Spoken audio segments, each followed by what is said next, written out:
Imagine a 3-kilogram newborn. Right, so that's like a tiny baby. Exactly. A tiny newborn, and their entire blood volume is completely compromised. Yeah. It's toxic. And you have exactly 90 minutes to drain every single drop of their blood and replace it.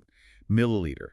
By agonizingly precise milliliter. And you're doing this while manually balancing their calcium levels, so their tiny heart doesn't just, suddenly stop beating. Yes. So if you're listening to this in your car right now, or maybe you're just making coffee, when you pause and try to conceptualize the sheer cognitive load of that moment. It's staggering. I mean, it is the absolute definition of working under maximum pressure with literally zero margin for error. Because today, we aren't just talking about, like, abstract medical theories. We're looking at the exact, terrifyingly precise mechanical blueprints that doctors use to cheat death. When a child is critically ill, you have to understand their physiological changes don't happen over days. They happen in minutes, sometimes seconds.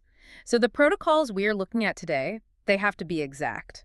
And the execution of those protocols must be utterly flawless. Which is the entire mission of today's deep dive. We are stepping straight into the high-stakes, high-adrenaline world of pediatric emergency medicine. And to guide us through this, we have an incredibly comprehensive presentation. It's titled Emergency Procedures, compiled by Dr. Megbelaine Fatakimi, dated March 11th, 2025. Yeah, and this document is it's a masterclass. It really is. It strips away all the bedside manner and gets right down to the raw mechanics of saving a life. Well, the foundation of this document is what makes it so compelling, honestly, because this isn't experimental. It's not fringe science. Right, it's the gold standard. Exactly. These are globally recognized, meticulously tested protocols. The text specifically grounds itself in medical literature, citing the Nelson Textbook of Pediatrics, 19th edition. So what we are examining today are the universally accepted standards of care. And I know what you might be thinking. You're out there thinking, okay, I am not a pediatric trauma surgeon, and I really hope I never ever need to know any of this. Which is fair. We hope you never find yourself in a room where these skills are required either. But understanding the mechanics of these life-saving procedures, it's this profound shortcut to being well-informed about human biology. Yeah, you are going to learn how your lungs, your blood, and your brain actually function by looking at exactly how doctors bypass them when they break down. There's this overarching philosophy cited at the very end of the text that kind of frames everything we are going to explore today. Right. It's a foundational mantra for medical training. Watch, assist, and perform. Watch, assist, perform. I love that. It sounds almost monastic. It is. It's the pedagogical triad of medicine. I mean, you cannot learn emergency procedures purely from reading a textbook in a library. You have to be there. Exactly. These interventions are an apprenticeship of survival, learned right at the bedside. First, you watch the expert. You observe the pressure, the angles, the timing. Then you assist the expert. You become part of the choreography. Right. And finally, only when you have that muscle memory and the cognitive map hardwired into your brain, you perform the procedure yourself. Okay, let's unpack this, because before we get into the really intense interventions like the drilling into bones and replacing of blood, the text sets a clear baseline. It divides the entire world of emergency procedures into two distinct categories. Non-invasive and invasive. Right, so non-invasive. A non-invasive procedure, by definition, denotes techniques with no discomfort, no tissue trauma, no pain, and no significant risk to the patient's underlying health. You can just do it at the bedside. Yeah, or in a standard doctor's office. The primary advantage here is the inherent safety. A clinician can repeat these serial evaluations at frequent intervals without causing the child any physical distress. Which is the total opposite of the second category. I mean, invasive sounds exactly like what it is, an intrusion. The text defines invasive as the moment the body's natural boundaries are breached by a needle, a tube, a device, whatever.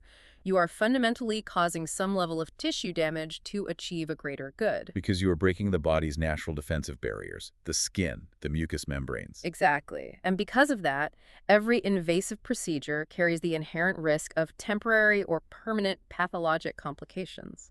So before a doctor even thinks about crossing that line, before a single needle is uncapped, there are general principles that must apply.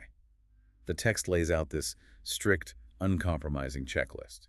Right, and the very first item is the assembly of required equipment and absolute preparedness. You cannot be frantically searching a supply closet for a specific millimeter size of plastic tubing while a child is actively turning blue, The environment has to be completely prepped. Then it mentions consent, either verbal or written.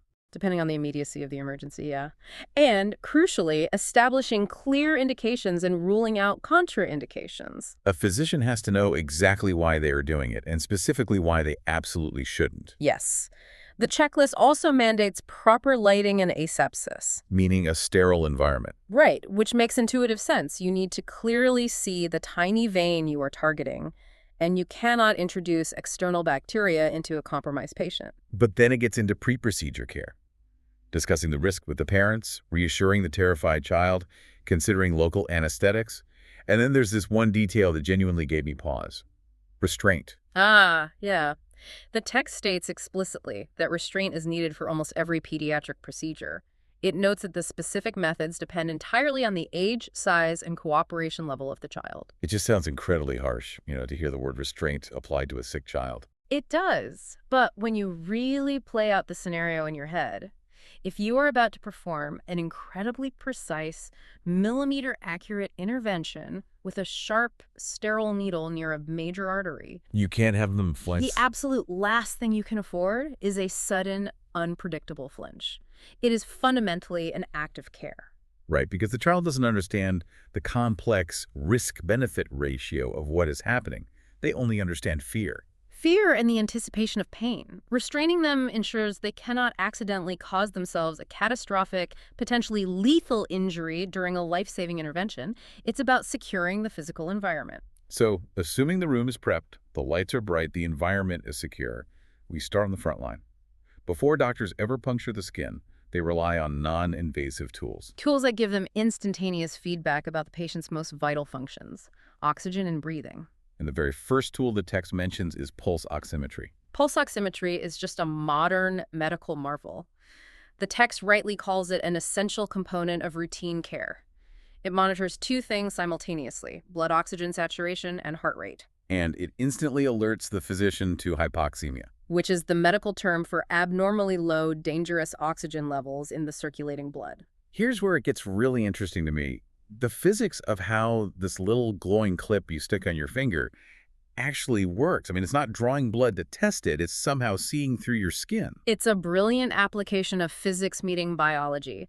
The text explains that pulse oximetry relies on the differential absorption of specific wavelength of light by our blood. Okay, break that down. The device emits two very specific bands of light, a visible red band at exactly 660 nanometers and an invisible near-infrared band at 940 nanometers. So imagine shining two different colored flashlights straight through your fingernail. Exactly. And the device has a tiny sensor on the fleshy pad of your finger on the other side, basically looking at the shadows cast by your blood. But how does a shadow tell you about oxygen?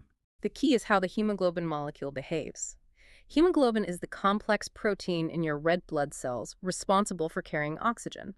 When it binds to oxygen in the lungs, it physically changes its three-dimensional shape. Oh, wow. Yeah, and this oxygenated shape absorbs less light in the visible red band, allowing more red light to pass through your finger, and it absorbs more light in the infrared band. Wait, so when it drops the oxygen off at your tissues, it changes shape again? It does. Deoxygenated hemoglobin shifts back to its original configuration. In this state, it absorbs more of the red light and lets more of the infrared light pass through. So the machine is literally reading the shifting color signature of our blood in real time, millions of times a second. A microprocessor inside calculates the exact ratio of absorption between these two specific wavelengths, and that mathematical ratio corresponds directly to a specific percentage of oxygen saturation. It gives the clinician an instant, non-invasive window into the child's respiratory efficiency. But what happens when that monitor starts beeping? Right, when the oxygen starts plummeting. Because the child simply isn't breathing effectively on their own.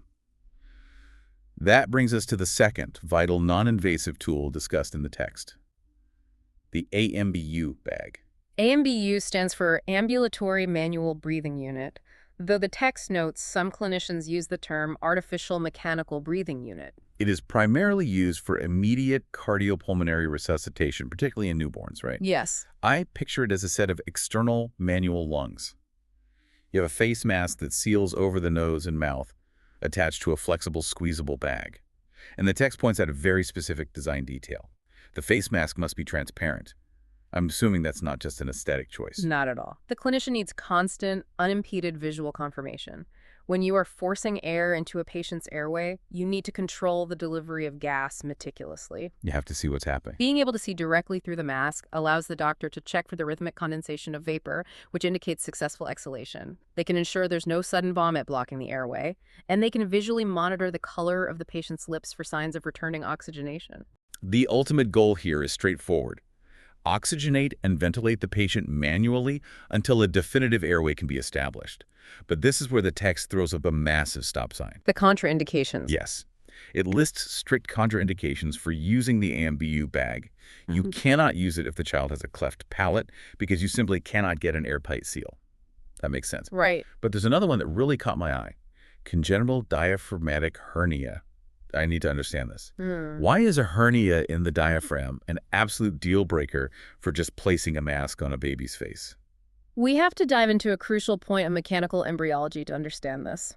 A congenital diaphragmatic hernia means that during fetal development, the diaphragm, that flat, muscular sheet that tightly separates the chest cavity from the abdominal cavity, it failed to close completely. It left a hole. It left a hole. And because of this hole, abdominal organs, primarily the stomach and the intestines, are drawn upward during development. They migrate into the chest cavity, right where the lungs are supposed to be growing. The stomach and the intestines are physically sitting inside the chest, competing for space. Yes. The lungs in these infants are usually already severely underdeveloped or hypoplastic because they've been squished by the intestines for months in the womb. Oh, man. Now imagine a doctor in an emergency placing a tight mask over this baby's face and forcefully squeezing air down their throat using an AMBU bag.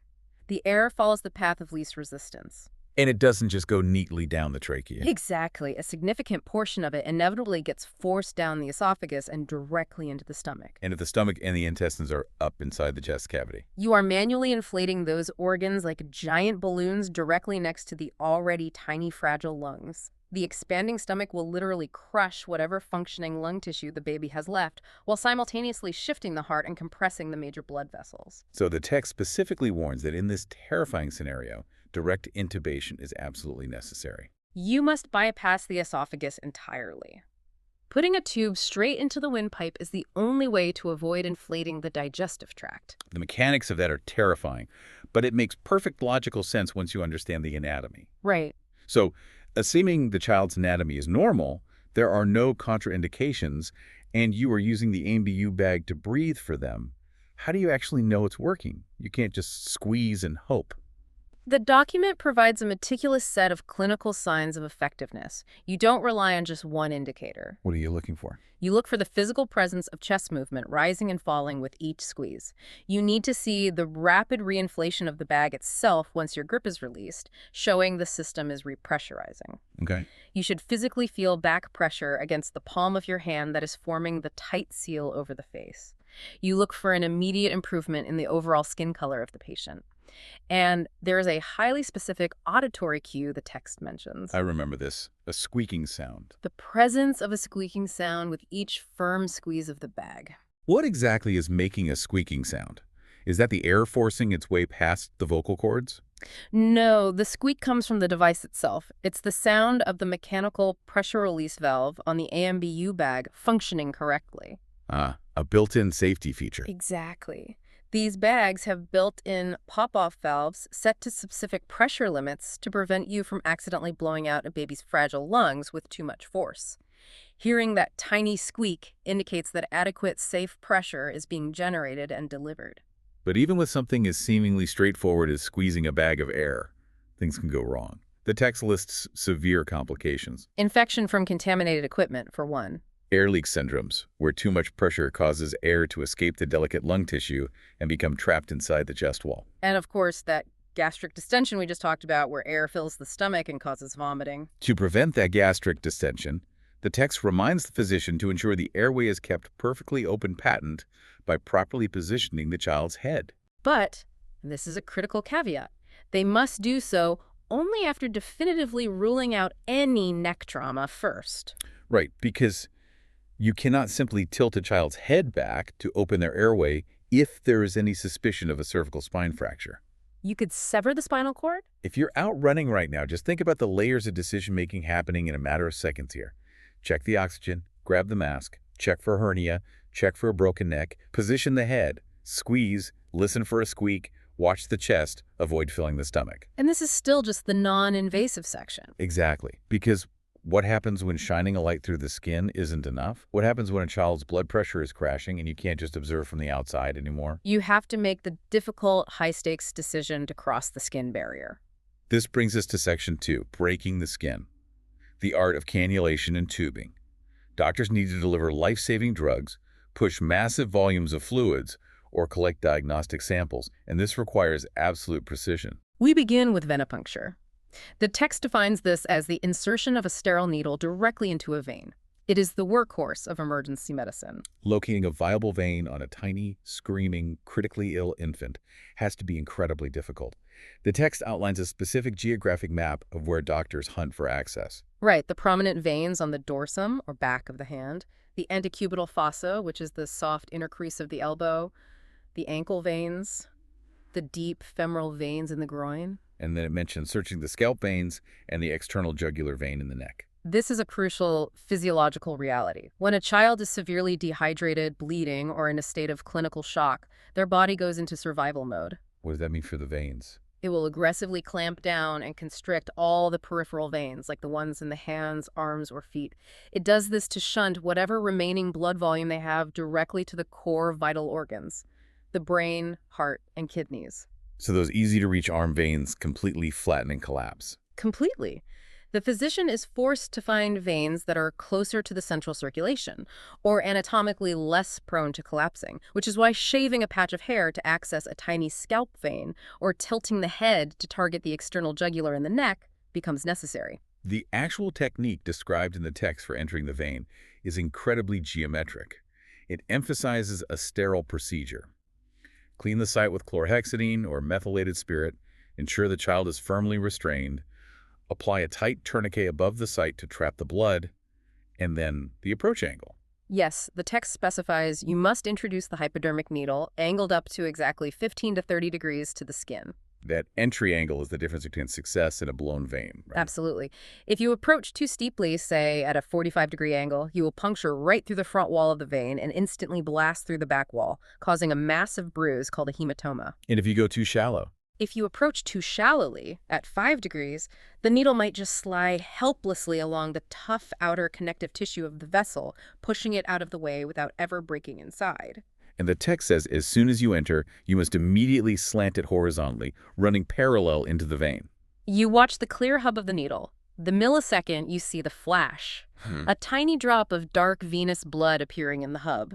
You know, the sharp bevel of the needle is sitting directly inside the lumen, the hollow center of the vein. And then you flatten out. You instantly flatten your angle so the needle is almost flush with the skin, and you gently advance the soft plastic cannula over the needle, sliding it smoothly along the internal pathway. And as the text explicitly, almost forcefully reminds us, don't forget to remove your tourniquet. Oh, yeah. If you flush fluids in while the tourniquet is still tight, you'll rupture the vein you just spent 10 minutes securing. The text provides this fascinating visual guide to the cannulas themselves. They are universally color-coded and age-dependent. It lists them strictly by gauge size, from a massive 14G down to a hair-thin 24G. And the colors are specific: orange, gray, green, pink, blue, yellow. It's an international standard designed for high-stress environments. Right. And gauge size is counterintuitive. The smaller the number, the larger the pipe. So a 14-gauge orange cannula is akin to a garden hose. Used for massive, rapid trauma fluid resuscitation in adolescents or adults. Down at the other end, a 24-gauge yellow cannula is incredibly fine, designed specifically for the fragile, thread-like veins of neonates. This standardization means that in a chaotic trauma bay, a doctor doesn't have to shout for a 0.7 millimeter external diameter catheter. They just shout, "I need a yellow." And the nurse hands them the exact right tool instantly. Once that tiny plastic tube is successfully inside the vein, the post-procedure care becomes meticulous to protect the investment. The text states it should be firmly secured with medical tape. And splinting the limb is usually done if the IV access is across a movable joint. Like the inside of the elbow. The human body is dynamic. If a child bends their elbow repeatedly, that tiny, soft plastic tube inside the vein will simply kink like a bent garden hose. Entirely stopping the flow of life-saving medication. Or worse, it will dislodge and slip out of the vein entirely. Immobilizing the joint with a rigid splint protects the access line. It also mentions that dangerous clot formation inside the tube can be prevented by frequent flushing with a sterile saline solution. The moment a foreign object enters a blood vessel, the body recognizes it as an invader and a wound. It immediately triggers the clotting cascade. Vigorously flushing the line with saline acts like a pressure washer, physically blowing those microscopic clots out of the tube. But eventually, the endothelial lining of the vein will become inflamed and irritated by the plastic, causing phlebitis. So the medical team must constantly monitor the site for redness or swelling and change locations if those complications develop. So we have chemical access through the veins. But what if we need physical access to the digestive tract? The text outlines another deeply invasive procedure, the nasogastric or NG tube. The NG tube is a remarkably versatile tool. It can be used for an emergency gastric washout, also known as a lavage, following an accidental poisoning, literally pumping the stomach. It's used for essential drug and nutritional administration if a child is neurologically incapable of swallowing.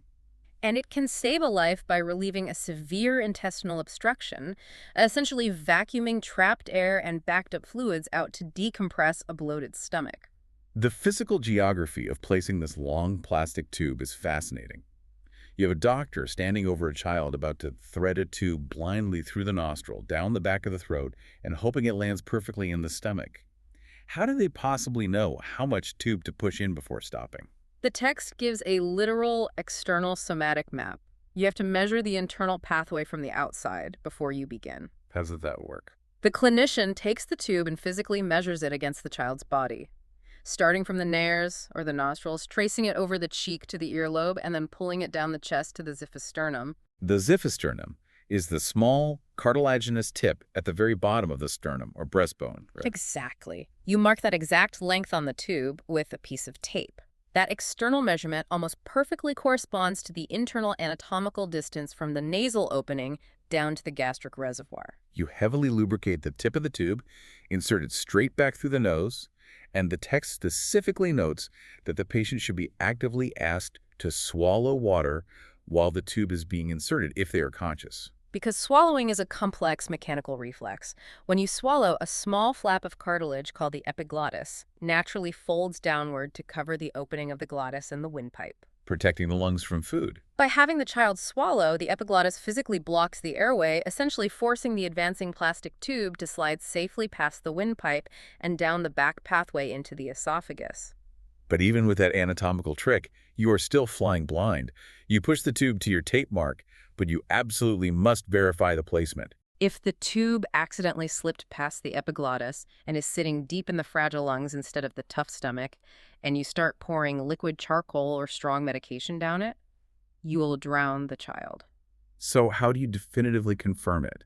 The text describes this incredibly simple, almost analog test. It's an ingenious application of basic physics. You take the free external end of the tube, the end sticking out of the child's nose, and you submerge it in a small bowl of water. Okay. You watch the water surface closely. If you see bubbles continuously rising up through the water in time with the child's breathing, you have a massive problem. You are likely sitting inside the airway, and those bubbles are the patient's exhaled breath traveling up the tube. If the water is perfectly still, with no bubbles, you are much more likely safely resting in the stomach. Right. The text also mentions you can use a syringe to forcefully aspirate or pull back some fluid through the tube and test it with pH paper to confirm it is highly acidic stomach contents. Or you can listen over the abdomen with a stethoscope while you briskly push a few milliliters of air in with a syringe. You'd hear a distinct, sudden gurgling or whoosh sound as the air hits the stomach fluid. Exactly. You are constantly looking for multiple points of verification. But there are absolute deal breakers for ever attempting to place an NG tube. The text lists strict contraindications: an unstable, actively compromised airway, known intestinal perforation where the bowel has burst, cervical spine trauma, and severe facial trauma. Severe facial trauma is a terrifying contraindication. Why is that? Above the nasal cavity sits a very thin, porous section of bone called the cribriform plate, which separates the nose from the brain. If a child has suffered severe facial trauma, like from a high-speed car accident, that fragile bone might be fractured and open. Oh, no. If a doctor blindly pushes a stiff plastic tube up into the nose in that scenario, it can travel straight up through the fracture and accidentally enter the cranial cavity, embedding directly into the brain tissue. It is a strict, non-negotiable contraindication. That thought alone makes my stomach drop. So moving from the upper airway and basic veins, we arrive at a critical juncture in the text, Section 3, the ultimate reset. Right. We've talked about getting simple chemical access through those tiny peripheral veins in the arms and legs. But what if a newborn's entire systemic blood volume is the problem? What if a tiny yellow cannula in the hand simply isn't going to move enough fluid fast enough? When the peripheral access fails, or when the medical requirement is massive, rapid volume exchange in a neonate, we turn to the body's original central highway, the umbilicus, specifically a procedure called umbilical vein catheterization, or UVC. In a newborn, the umbilical stump is still attached. It's essentially an open door straight to the core. It's used for massive drug administration, parenteral nutrition, and emergency exchange blood transfusions. But tapping into the central highway comes with incredibly high stakes. The text outlines both short-term and long-term complications, and they are genuinely daunting. Short-term risks include perforation of the vessel, retroperitoneal hemorrhage. I'm going to pause there. Where exactly is a retroperitoneal hemorrhage happening? Retro means behind, and the peritoneum is the tough sac that contains your stomach, liver, and intestines. So the retroperitoneal space is a hidden anatomical cavern sitting all the way at the back of your abdomen, against the muscles of your spine. Okay. Your major blood vessels, like the aorta and vena cava, run through the space. If the umbilical catheter accidentally punctures through the vein deep inside the abdomen, blood will begin aggressively leaking into this hidden retroperitoneal space. Because it's a large, empty area, a massive amount of blood can pool there invisibly. Yes, before the doctor ever sees external swelling causing the baby's blood pressure to mysteriously and fatally crash. The text lists another complication that caught my eye. Decreased femoral pulses and accidental blanching of the lower limbs or buttocks.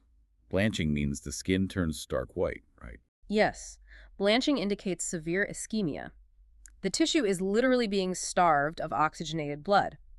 The umbilical vein eventually connects to the major systemic venous system, very close to the branches that supply the lower half of the body. So what causes the blanching? If the thick plastic catheter is misplaced, if it causes a mechanical clot that breaks off, or if highly concentrated irritating medication is infused incorrectly, it can trigger massive spasms or blockages that completely disrupt arterial blood flow to the lower extremities. The tissue turns white because the blood simply cannot reach it.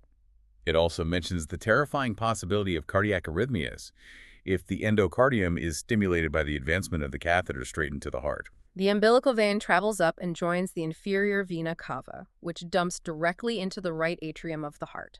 If the doctor pushes the catheter even a few centimeters too far, the firm plastic tip will literally enter the beating chamber of the heart and mechanically tickle the inside wall, the endocardium. And that physical stimulation can disrupt the heart's delicate electrical pathways, throwing it instantly into a dangerous, irregular, and potentially fatal rhythm.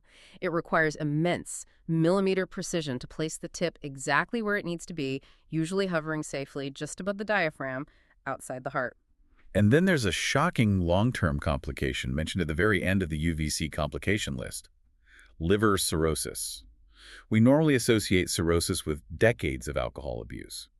How does an umbilical catheter placed in a newborn cause long-term liver damage? It's all about the unique embryological anatomy. The umbilical vein doesn't just join the general blood circulation immediately. Its anatomical path leads straight into the liver's portal venous system before it eventually joins the inferior vena cava. So it's feeding right into the liver. If a catheter is accidentally left in place too long, or if highly concentrated hypertonic nutritional solutions are infused directly into that sensitive liver junction over a period of days, it can cause severe structural and inflammatory damage to the delicate hepatic tissue. The liver tries to heal this chemical burn with scar tissue, eventually leading to portal hypertension and cirrhosis that might not be diagnosed until years later in childhood. The delayed consequences of emergency medicine, it's a heavy burden. But sometimes, accessing that central highway is the absolute only way to save the child. Specifically for a procedure the text details at great length, the exchange blood transfusion, or EBT. Yes. I want to call this section the master class, because the level of mechanical, mathematical, and chemical coordination required here is simply staggering. And I think the best way to really grasp the complexity of this procedure, especially based on the Nelson textbook of pediatric standards cited in the document, is to actually frame this with a clinical case discussion. I think that's a brilliant idea. A clinical case study grounds all this theory into reality. Exactly. So let's build one. Let's walk through the patient history, physical exam, investigations, and the treatment plan, which will be the EBT itself, to see exactly how these text protocols are applied. Okay, let's look at a classic high-stakes presentation for an EBT. Let's say we have a patient history. A 3-day-old newborn, born at full term, brought into the pediatric emergency room by terrified parents. What's the presenting complaint? The presenting complaint is severe lethargy, poor feeding, and a rapidly progressing yellowish discoloration of the skin and eyes over the last 24 hours. Okay, so immediately we are thinking jaundice. But normal physiologic jaundice in newborns is common.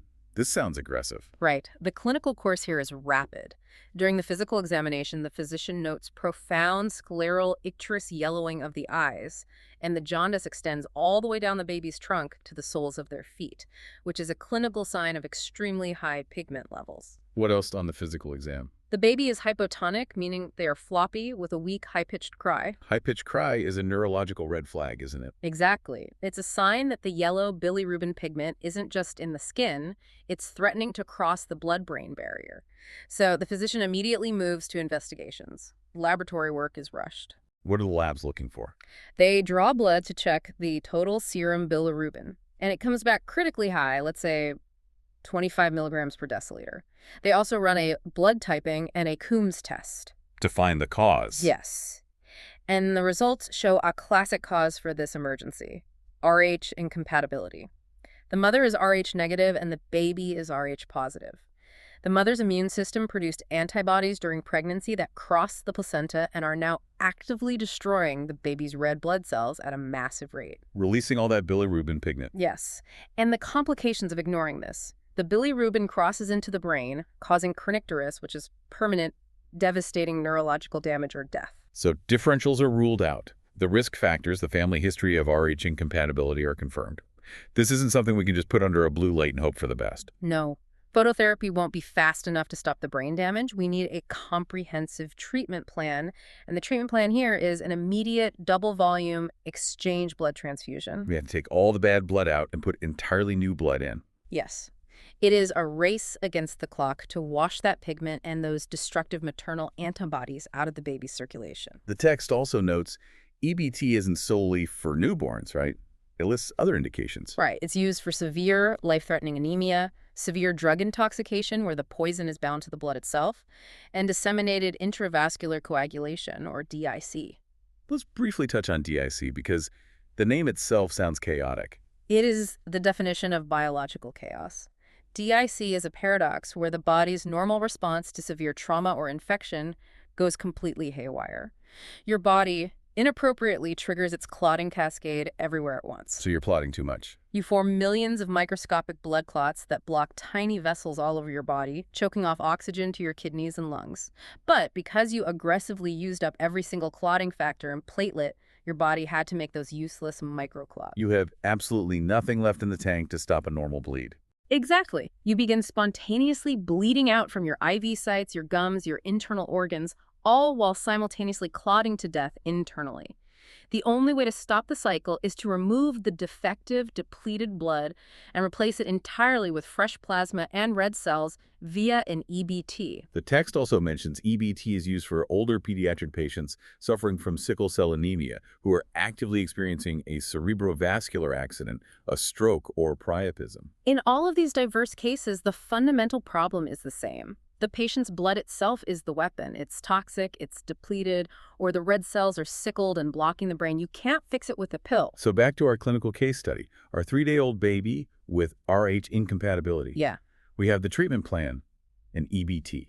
This initiates an incredible mechanical and chemical balancing act. Just look at the physical setup required in the text. The setup is extensive. You need a highly controlled thermal environment, like an overhead radiant warmer. Because you're dealing with the tiny exposed body whose core temperature will drop rapidly when you start pulling their warm blood out. continuous pulse, oxygen, and blood pressure monitors.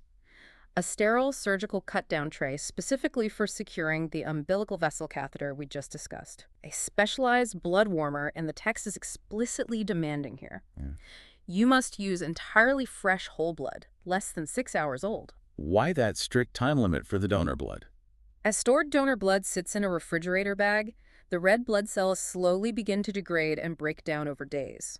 When they break down, they release massive amounts of intracellular potassium into the plasma. Low and high potassium is dangerous. In a massive whole-body exchange, if you rapidly pump high potassium blood into a fragile newborn, that sudden spike in potassium will instantly stop their heart. Fresh blood is absolutely vital to prevent fatal arrhythmias. You also need a precise timer and an EBT tray, which includes specific sterile syringes, catheters, waste collection bags, and the single most vital piece of plastic in the entire operation, according to the text, the three-way tap. The three-way tap, if you want an analogy, it's like the switch track in a complex train yard, and the doctor is the conductor. How does it work? It is a small plastic hub that allows the physician to securely connect 3 different lines.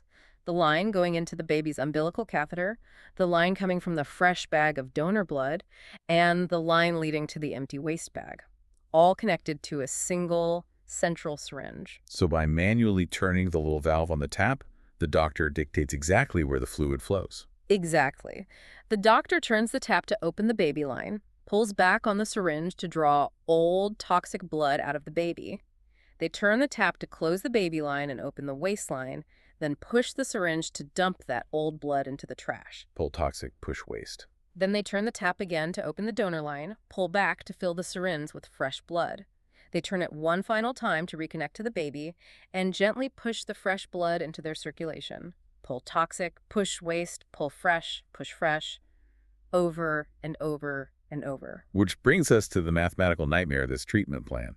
Because Yeah. you obviously can't just drain our hypothetical 3-kilogram baby entirely empty, like an oil change, and then fill him back up.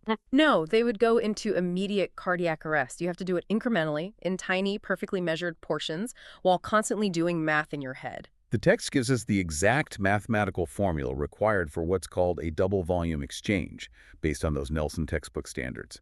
The specific formula is 2 multiplied by an estimated 80 to 90 milliliters of blood, multiplied by the exact weight of the baby in kilograms. So let's apply that to our clinical case baby. Let's say our baby weighs exactly 3 kilograms. That's about a 6.6-pound newborn. If we use the middle of that estimation range the text gives, say 85 milliliters per kilo, we do 2 times 85, which is 170, and then 170 multiplied by the baby's weight of 3 kilos.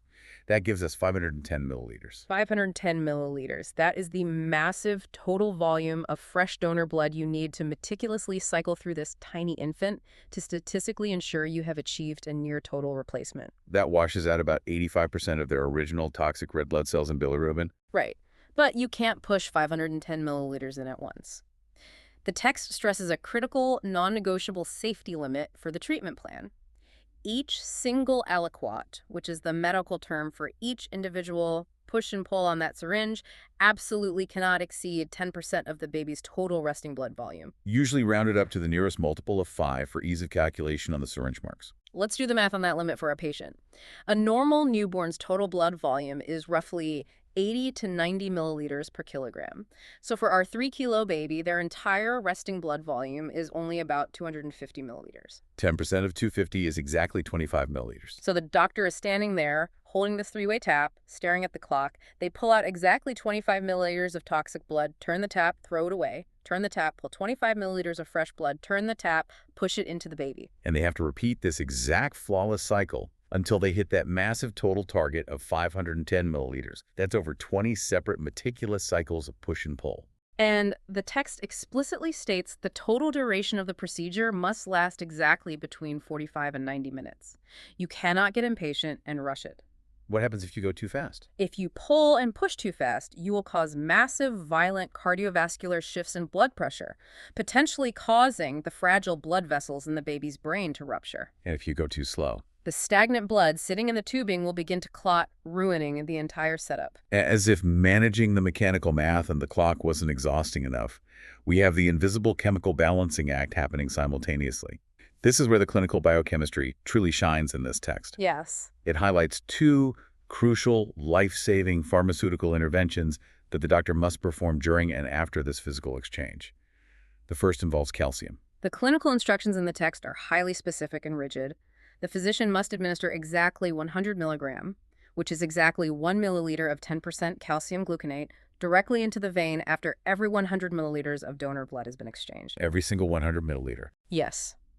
They must use a tiny 5 milliliter syringe to push it slowly, and they must physically count the baby's heart rate with a stethoscope while doing it. Why are we suddenly pushing calcium into a baby in the middle of a blood transfusion? To prevent sudden, severe hypocalcemia, the fresh donor blood in the bag doesn't just stay liquid magically. It is preserved with powerful chemical anticoagulants to stop it from turning into a solid clot while sitting in the blood bank. Okay. One of the primary molecular components of these preservatives is a chemical called citrate. Citrate works its magic by eagerly binding to free calcium in the blood, effectively shutting down the calcium-dependent clotting cascade. So the donor blood in the bag is full of citrate. Now, when you pump hundreds of milliliters of that heavily citrated donor blood into a tiny baby, that excess citrate doesn't just vanish. It circulates and aggressively binds to the baby's own naturally occurring free circulating calcium. It acts like a chemical sponge. Exactly, plummeting the baby's available calcium levels dangerously low. The heart muscle absolutely requires free calcium to conduct its electrical signals and physically contract. Rapidly low calcium will cause severe muscle tremors, seizures, and eventually the heart will simply stop beating. So the doctor has to constantly preemptively replace the calcium that the donor blood's preservatives are actively stealing. That is a wild game of biochemical tug of war. It is. But wait, there's a second chemical intervention mandated at the very end of the procedure. The text states, after the procedure, give 200 millikilogram glucose, which it specifies as 2 milliliters per kilo of 10% dextrose water. Yes, and the text explains the fascinating cascading biological domino effect causing this strict requirement. That exact same preservative in the donor blood we just talked about, the CPD, which stands for citrate phosphate dextrose. Wait, dextrose. Dextrose is just a simple sugar. It is, by its very definition, loaded with dextrose. So we've just spent an entire hour essentially pumping high-sugar donor blood directly into the baby's central circulation. Exactly. And the baby's pancreas responds to this artificial scenario exactly as millions of years of evolution have programmed it to. It detects a massive, sustained spike in blood sugar, and it pumps out a massive, continuous surge of insulin to unlock the cells and bring that sugar level back down to normal. But then, the doctor finishes the exchange. The transfusion ends. The procedure ends, the three-way tap is closed, the artificial river of high-sugar donor blood abruptly stops flowing, but that massive surge of potent insulin is still actively circulating everywhere in the baby's body. Oh, I see where this is going. With no new sugar coming in to balance it, the insulin rapidly, aggressively clears out whatever remaining normal blood sugar the baby has left, leading to a precipitous drop. Severe rebound hypoglycemia. The baby's brain is suddenly starved of energy. Giving baby new blood directly causes life-threatening low blood sugar an hour later. That is such a counterintuitive aha moment, but when you trace the underlying chemistry step by step, it makes perfect, terrifying sense. So the doctors preemptively push a calculated dose of glucose at the very end of the procedure just to feed that lingering insulin spike and land the physiological plane safely. It is the pinnacle of anticipating the body's reaction to your own medical intervention. You have to be 3 steps ahead of the biochemistry. And yet, despite all this math, chemistry, and perfect timing, complications can still inevitably arise. The text categorizes these complications beautifully. Yes, it splits them into 2 distinct categories.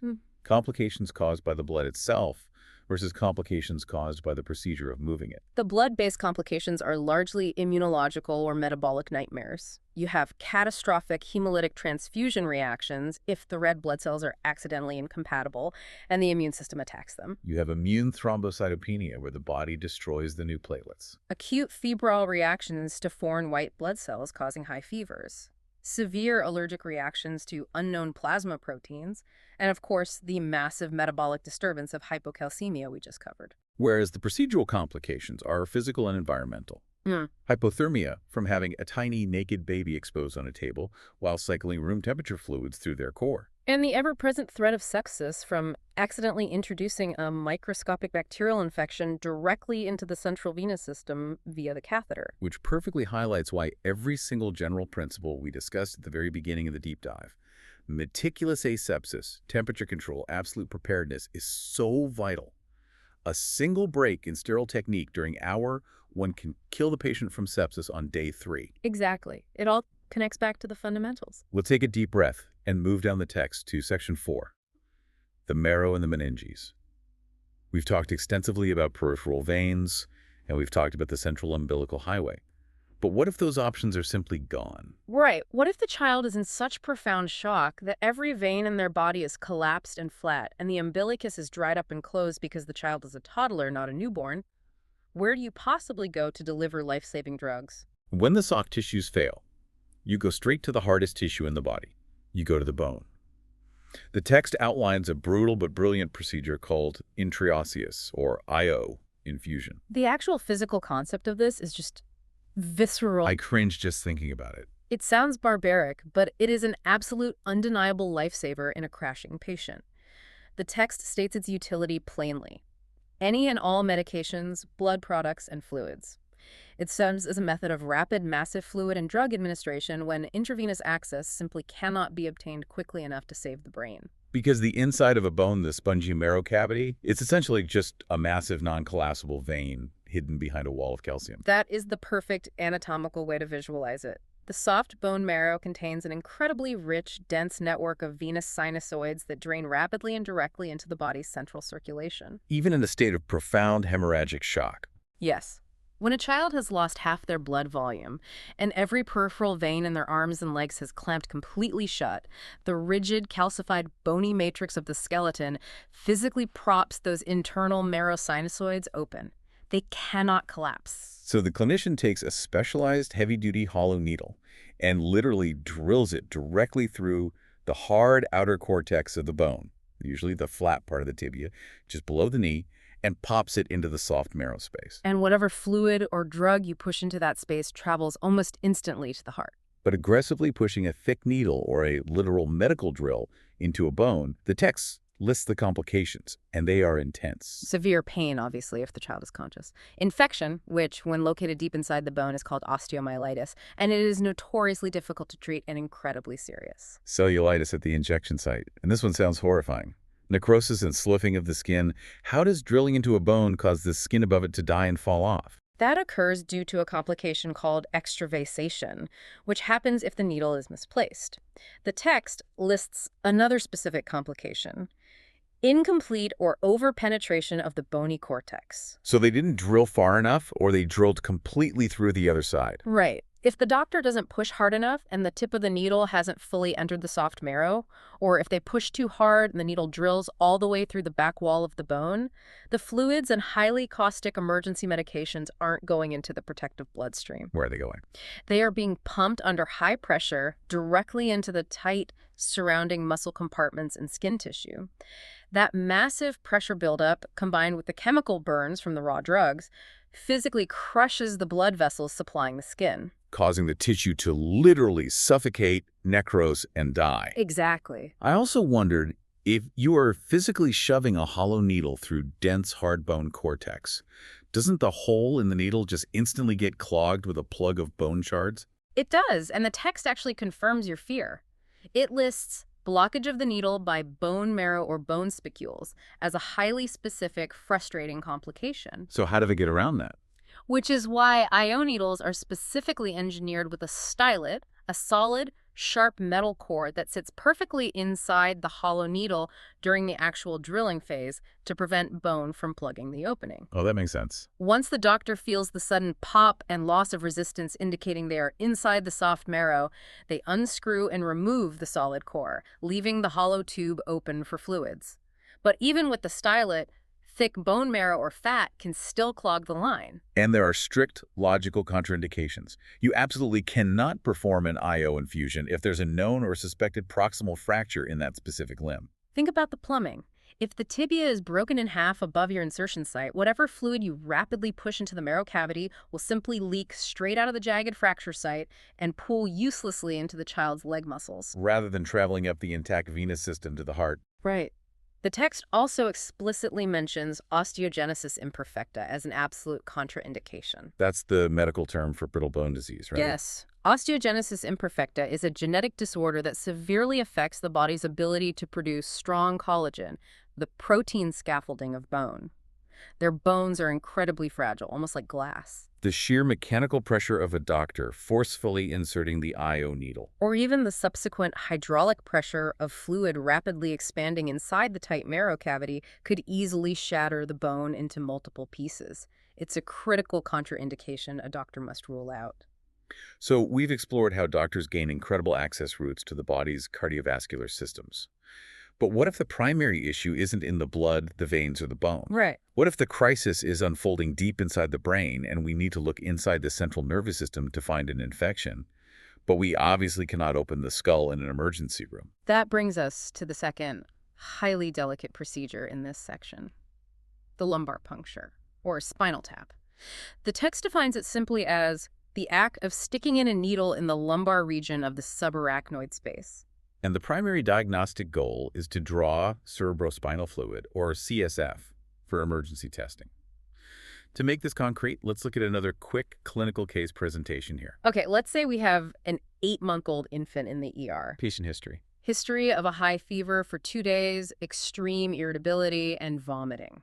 And the physical exam. The physical exam shows a bulging fontanelle, the soft spot on the head is tense, and the child has neutral rigidity, meaning their neck is stiff and they cry in pain if you try to bend their head forward. Classic signs of meningitis. Exactly. We suspect a severe bacterial infection of the meninges, the protective membranes covering the brain and spinal cord. The treatment plan hinges entirely on knowing exactly what bacteria is causing the infection so we can give the right antibiotics. So we need an investigation. We need the spinal tap. I really love the geographical mapping for this procedure outlined in the text.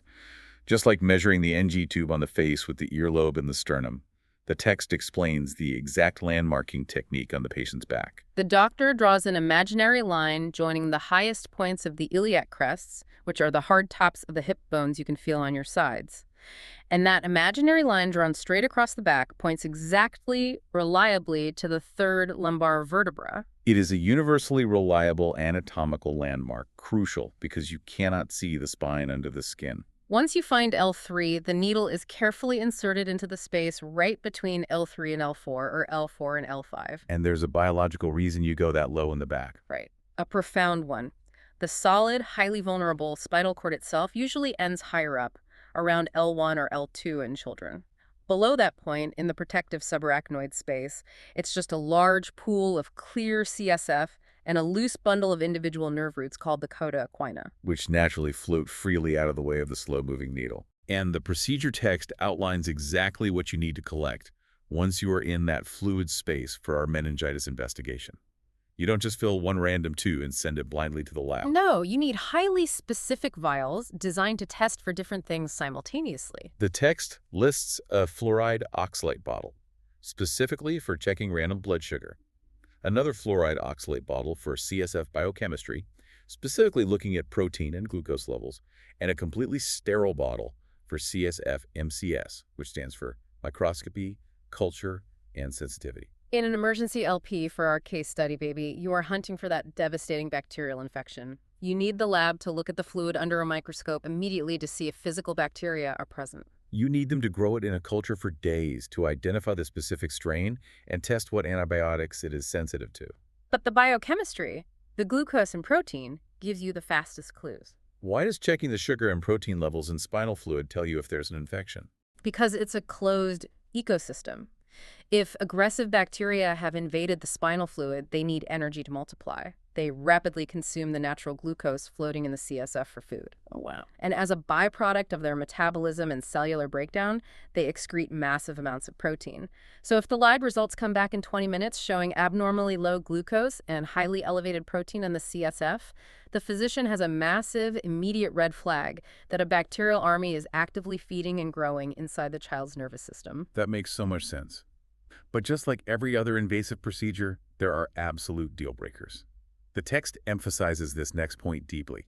You never, ever perform a lumbar puncture if there are clinical signs of raised intracranial pressure or ICP. This is perhaps one of the single most critical life or death contraindications in all of pediatric emergency medicine. The text clearly lists the physical symptoms a doctor must look for to detect raised ICP before they touch the spine. And a sequoia, which is unequal pupil sizes when you shine a light in their eyes, a rigid, unnatural bodily posture. Papidema, which is a swelling of the optic nerve at the very back of the eye that the doctor has to look for with a special scope. A severe, intractable headache, and sudden projectile vomiting.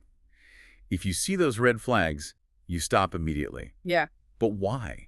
Why is high pressure inside the skull an absolute stop sign for tapping the lower spine? They are feet apart. Performing an LP in the presence of high ICP leads to a terrifying, instantaneous complication the text simply lists as coning. Coning. Even the word sounds structurally awful. It is structurally awful, and it is usually fatal. Yeah. To truly understand coning, you have to picture the rigid physics of the central nervous system. Okay, let's picture it. The brain and the spinal cord are not separate systems. They are bathed in one continuous, connected fluid system, completely enclosed within the bony vault of the skull and the tight spinal canal. According to the Monroe-Kelly hypothesis, the skull is a rigid, closed box with a fixed internal volume. It cannot expand. There's only one major exit hole at the very bottom of this box, called the foramen magnum, which translates to the great hole. This is where the delicate brainstem passes through to connect to the spinal cord. Okay, I am visualizing a solid, closed, bony box with one single exit hole at the bottom. Now imagine the pressure inside that box is dangerously, unnaturally high, perhaps due to massive inflammatory swelling from meningitis, a pooling hemorrhage from a head injury, or a growing brain tumor. The soft tissue of the brain is being aggressively squeezed from all sides by the unyielding skull. And that immense pressure is naturally pushing the brain tissue downward toward the only available exit, that single hole at the bottom. Right, it wants to escape the pressure. If a doctor then inserts a hollow needle into the lower spine and draws out fluid, you suddenly artificially create an area of much lower pressure down below. You have essentially created a mechanical vacuum effect in a connected, pressurized system. Vacuum effect. A deadly vacuum effect, yeah. The sudden release of pressure below literally sucks the highly pressurized, swollen brain tissue from above rapidly down through the foramen magnum. Oh my God. The brainstem, which is the absolute most vital part of the brain that automatically controls your breathing and your resting heart rate, gets violently wedged and crushed within that tight, bony opening. It is physically deformed into the shape of a cone being jammed tightly into a small hole, hence the medical term coning. Yes. The physical crushing of the brainstem causes immediate, irreversible cardiorespiratory arrest. The child stops breathing instantly. That is horrifying. But it highlights exactly why that watch, assist, perform training triad is so critical. You have to instinctively know the subtle signs of raised ICP. You have to know to check the pupils and look at the optic nerve before you ever pick up that needle. A blind procedure based just on a checklist can kill. Exactly. And even if the ICP is perfectly normal and the procedure proceeds, the text lists other lingering complications of an LP. A traumatic tap, where the needle accidentally nicks a spinal blood vessel and bleeds into the clear sample, ruining the diagnostic results. A needle fracture, where the metal physically snaps off inside the back. Severe cord trauma if the doctor accidentally aims too high above L3. Lingering back pain, severe post-dural puncture headaches, and local infection. And there's one very specific, bizarre complication listed. Yeah. Implantation dermoid. I meant to ask about that. What exactly is an implantation dermoid? It comes back to the engineering of the needle. If a physician accidentally performs the puncture without using a needle that has a solid stylet core inside it, the hollow, sharp edge of the needle can act exactly like a tiny cookie cutter as it pushes through the patient's back. Oh, what? It physically punches out a microscopic plug of skin cells from the surface and pushes those living skin cells deep into the sterile spinal canal. Years, sometimes decades later, those misplaced skin cells continue to do what skin cells do. They grow and multiply. Inside the spine. They can eventually grow into a small, complex tumor called an implantation dermoid cyst wrapping around the spinal nerves. The staggering attention to detail required to prevent a tumor from growing decades down the line, all while you are actively sweating and trying to diagnose a life-threatening brain infection today. It's just incredible. It's the reality of the field. Which brings us to our fifth and final section of the text. The final frontier. We've managed the blood volume, we've managed the bone marrow, we've managed the brain.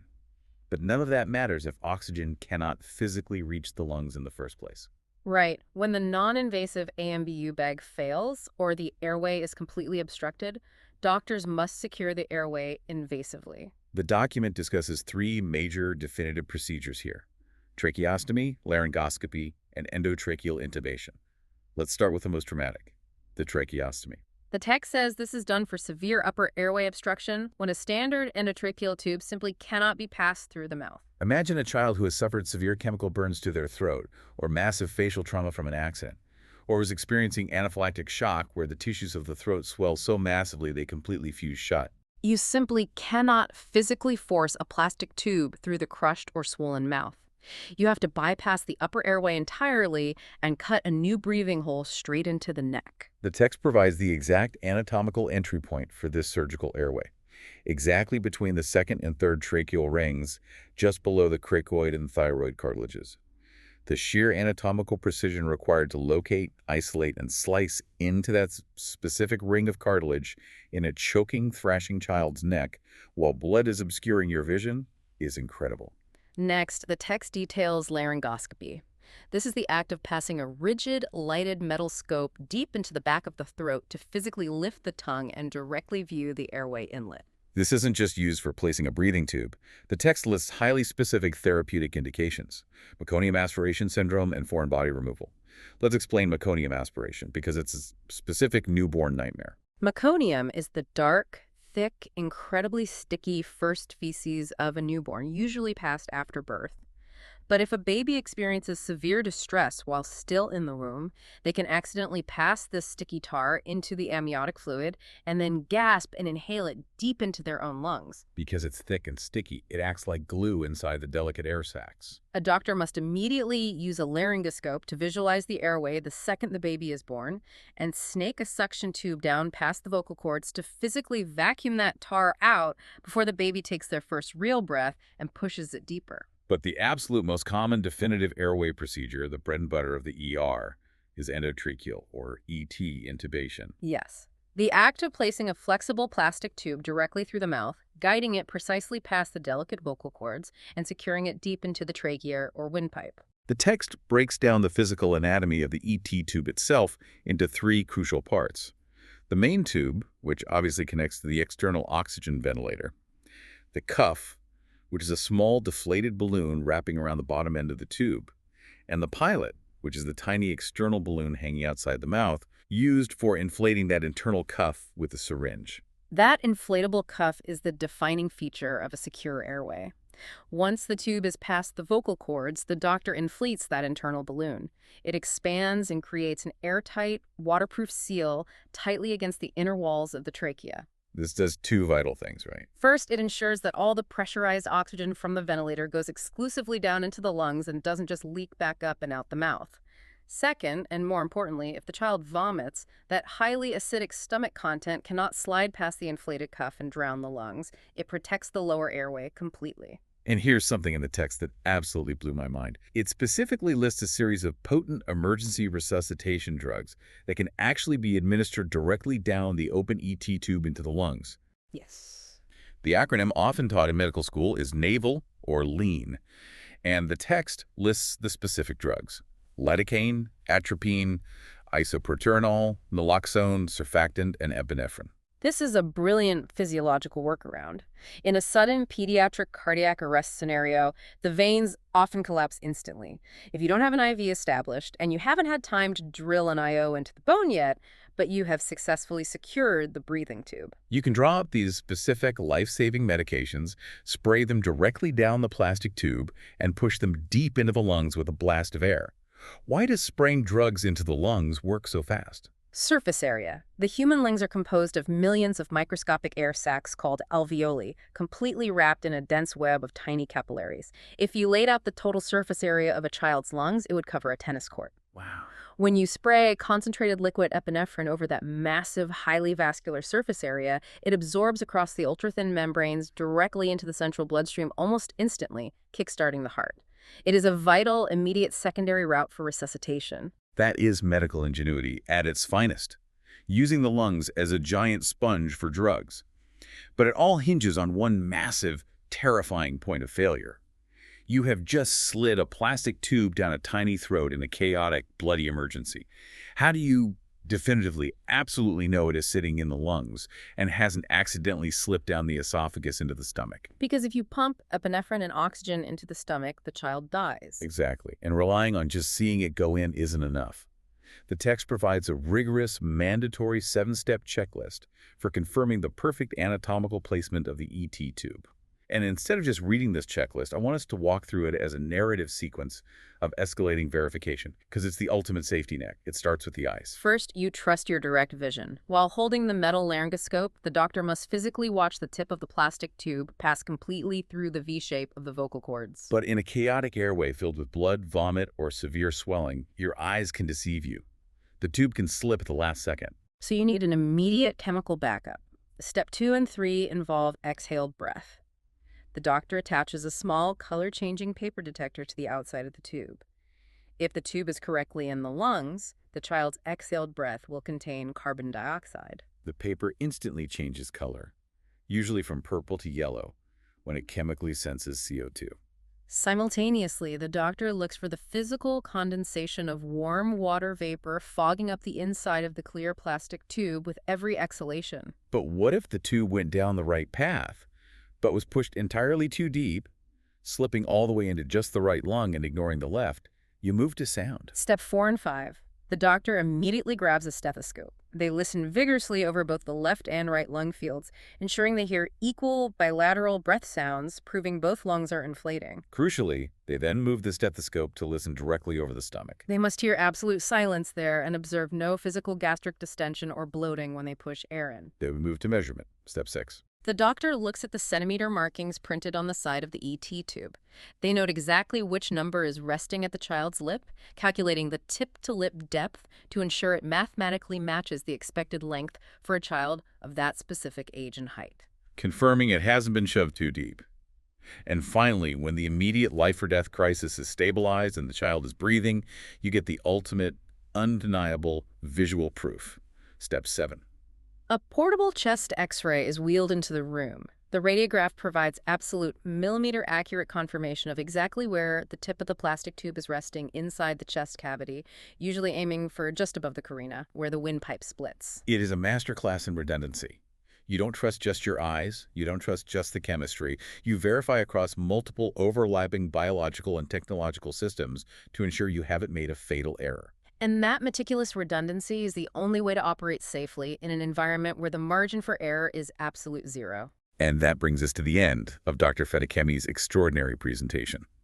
As we wrap up this deep dive, I'm just sitting here marveling at the sheer volume of anatomy, physics, embryology, and chemistry a physician must instantly, perfectly recall during a pediatric emergency. The cognitive load is truly immense. They are operating at the absolute limits of human multitasking under the worst possible emotional stress. From calculating multiple of 5 mathematical aliquots and balancing the precise chemistry of calcium during a blood exchange, to tracing the imaginary external line of the iliac crest for a lumbar puncture, while simultaneously checking the physical diameter of the pupils to prevent the physics of coning.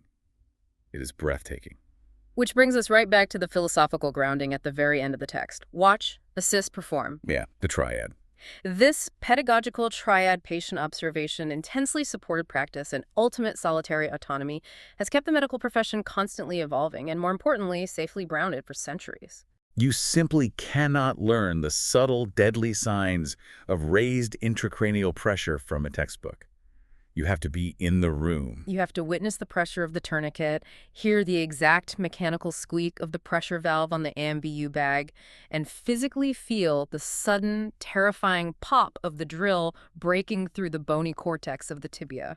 It really makes you wonder. It does. It makes you wonder, when you look outside of medicine, how many other high-stakes areas of our own lives, our complex careers, or our personal development are we currently rushing to perform? Right. How often do we demand immediate competence from ourselves or others without ever taking the necessary humbling time to quietly watch the experts and humbly assist those who know more than we do? That is a brilliant, highly applicable thought to leave on. Maybe we all need to spend a little more time in the quiet observation phase before we try to break the skin in our own lives. Mm. Thank you for joining us on this incredibly intense, fascinating deep dive into the exact mechanics of pediatric emergency medicine. Take a breath, stay curious, and we'll see you next time.